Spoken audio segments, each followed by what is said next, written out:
Now we're going to get our power from here. That's right underneath this desk area. And we're going to fish a wire up to there. This is where we're putting another cut-in box, and we ran the power over to this from through the dishwasher and over to the kitchen sink. Okay, and I'm glad I didn't make this up yet. And this is for the alarm system. We poked that through there and stuff. Now I'm just going to unscrew the flaps on this. Let's see if I can get under here. Hopefully you can still see me doing this upside down here. Let's see here if I can. So I got my trusty goggles on. Man working on his back. You don't see that much.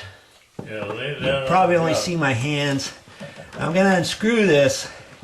The last thing you want to do is take the screw out all the way, because then you'll take the flap off and it will go katoink right inside the wall. Okay, but we've got to get enough clearance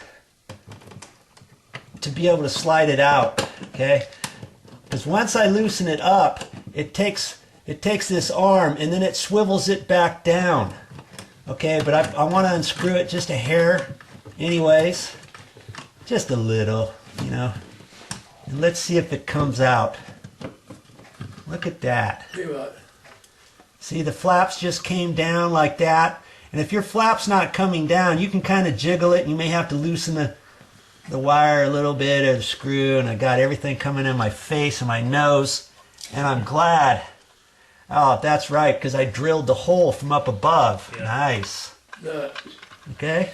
It's that simple to remove a cut-in box. Okay?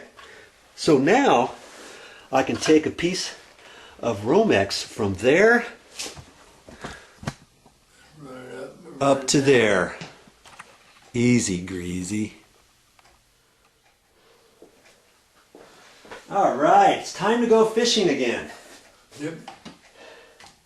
Do I have to have a license to have this much fun? Never know. Never know. I just got to reach my hand down in there and see where it is.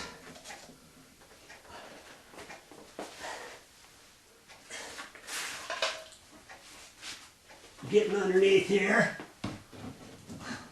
I'm feeling for it. You got it. Moving.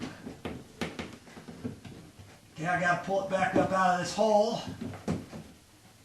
And here it comes. There it is. And there it is. Yep.